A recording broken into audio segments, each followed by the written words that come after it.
गुरु प्यारी सात संगत जी, आप सभी को राधा स्वामी जी।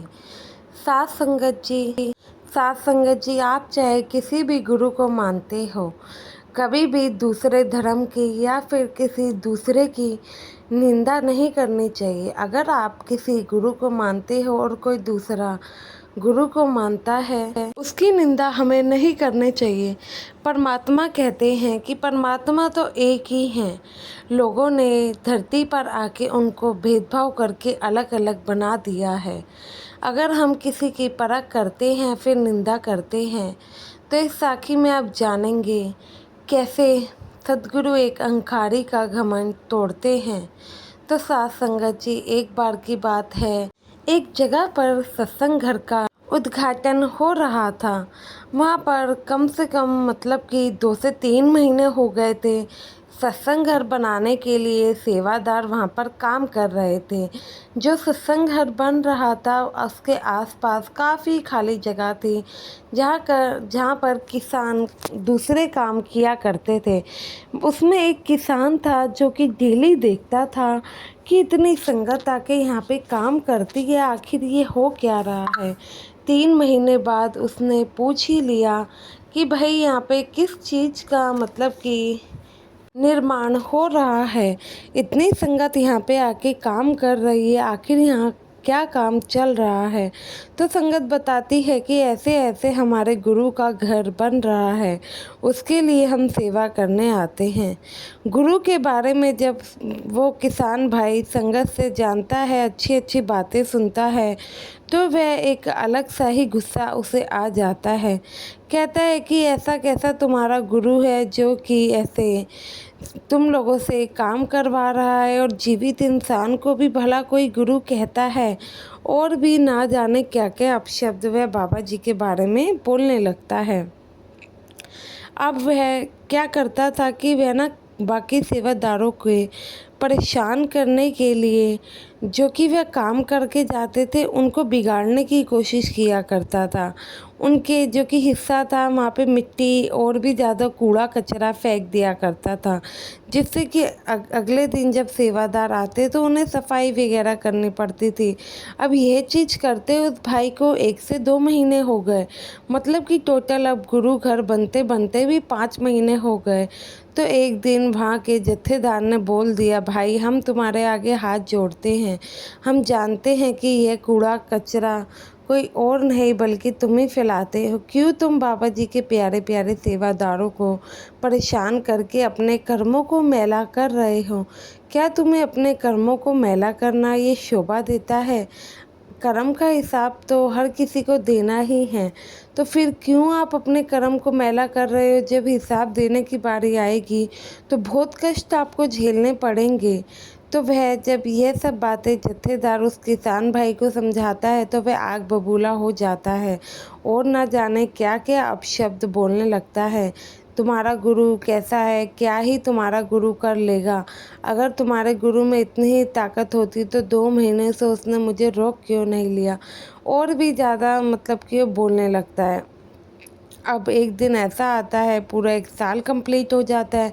वह तो अपनी हरकतों से नहीं मानता, लेकिन 1 साल में पूरा सत्संग घर तैयार हो जाता है। अब आज जो कि दिन था, उस दिन बहुत ज़्यादा ज़ोरों शोरों से तैयारी चल रही थी, क्योंकि अगला जो दिन था वह रविवार का था और रविवार को वहाँ पे बाबा जी का पहला सत्संग होना था। तो वह देखता है कि अरे इतने ज़ोर शोर से सब कुछ सजाया जा रहा है, तो उसे पता लगता है कि कल यहाँ पे पहला सत्संग होने वाला है। तो वह क्या करता है, सभी सेवादारों के जाने के बाद स्टेज पर काफ़ी कूड़ा कचरा, मिट्टी और घास फेंक के चला जाता है। जब सत्संग का समय तो सभी संगत जानती ही है कि सुबह का होता है। जब सुबह संगत मतलब कि सेवादार पहुंचते हैं तो यह सब देखते हैं तो वे और ज़्यादा परेशान हो जाते हैं। जैसे तैसे स्टेज को दोबारा तो तैयार कर देते हैं, लेकिन अब जो कि समय था वह उस किसान भाई के लिए बुरा आ गया था। उसने इतना सब कुछ किया, ऊपर से खुशी खुशी अपने घर में जाके बताता है। जब यह सब बातें उसकी माँ और पत्नी सुनती है तो काफ़ी गुस्सा होती हैं, क्योंकि वह तो काफ़ी धार्मिक थी। उनका मानना था कि धर्म चाहे कोई भी हो, गुरु का मजाक नहीं बनाना चाहिए और कर्मों का हिसाब किताब तो देना ही है। माँ काफ़ी गुस्सा होती है कि तू ये कर तो आया, लेकिन अब तेरे कर्म तेरे आगे आएंगे तो तुझे ही भोगना है। तूने ये सब काम करके सही नहीं किया। तो वह उन लोगों का भी मजाक बनाता है, कहता है तुम भी क्या उस सत्संगी लोगों की बातों में आ रहे हो, जाओ तुम भी वैसे बन जाओ।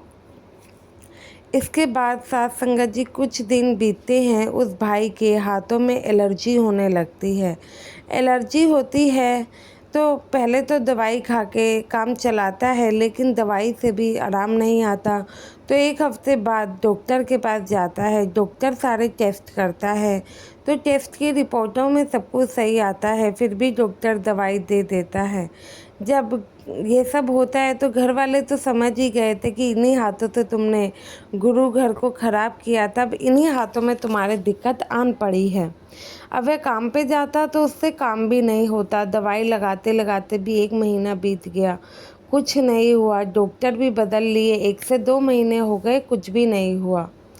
अब 2 महीने बाद उसकी माँ और बीवी दोनों बैठी और उन्होंने समझाया कि ये किसी और कारण नहीं बल्कि उन्हीं के कारण हो रहा है। तुमने उन्हें भला बुरा कहा, उन्हें दुख दिया। अभी भी वक्त है, जाओ उनसे माफ़ी मांग लो, वो तुम्हें बख्श देंगे। लेकिन वह जो भाई था अहंकारी था, घमंडी था, उसने कहा कि मैं ऐसा नहीं करूँगा। अब 2 से 4 महीने बीत गए, लेकिन उसकी परेशानी ख़त्म नहीं हुई। हार के वह अपने घर में बिना बताए उस सत्संग घर पहुँच जाता है। सत्संग घर तो अब तैयार हो गया था, आए दिन वहाँ पे सत्संग चलते थे। वहाँ पहुँचता है तो वही उसे जत्थेदार मिलता है। जत्थेदार उसे हाथ जोड़कर प्यार से राधा स्वामी करते हैं और विनम्रता से बात करते हैं। जब विनम्रता देखता है यह भाई तो मान लो कि पश्चाताप तो उसके मन में आ ही गया था, आंखों से रोने लगता है। कहता है कि भाई मुझे रियलाइज़ हुआ है कि मैंने जो भी किया है वो बहुत गलत किया।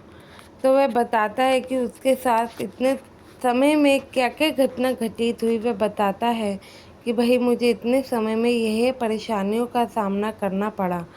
तो वह जो जत्थेदार भाई था कहता भाई अब तुमने किया है तो तुम्हें भोगना भी पड़ेगा। तो वह किसान कहता है कि भाई तुम मेरी मदद कर सकते हो, तुम बताओ मैं ये किस तरीके से हल कर सकते हैं, किस तरीके से मैं इन परेशानी से बच सकता हूँ। तो फिर जत्थेदार भाई कहता है कि भाई थोड़े टाइम सेवा करो, गुरु घर आओ तो मालिक तुम्हें ज़रूर बख्श देंगे। सेवा करता है तो उससे सेवा भी नहीं होती। फिर जत्थेदार के पास जाता है, कहता है कि भाई मुझसे तो सेवा भी नहीं हो रही। तो जत्थेदार समझाते हैं कि भाई जितनी सेवा हो रही है करो और बाबा जी से अपने गुनाहों की माफ़ी मांगो, अब वही है जो तुम्हें बख्श सकते हैं। अब धीरे धीरे ऐसा करता है, महीने से 2 महीने बीत जाते हैं। रेगुलर सेवा करना, सत्संग घर आना अब उसकी दिनचर्या में ऐड हो गया था। जो अब ऐसे ही वक्त बीत के गए, 1 से 2 महीने हो गए। उस भाई की एलर्जी में आराम आने लगा। तो वह भाई समझ गया कि दवाई तो मैं पहले भी खाता था, लेकिन क्यों कोई असर नहीं होता था। मैंने गुरु का निरादर किया था, शायद इसलिए मेरी माँ और पत्नी सही मुझे बताते थे। लेकिन साथ संगत जी वही बात है, जब वक्त गुजर जाता है इंसान को तभी परख पड़ती है।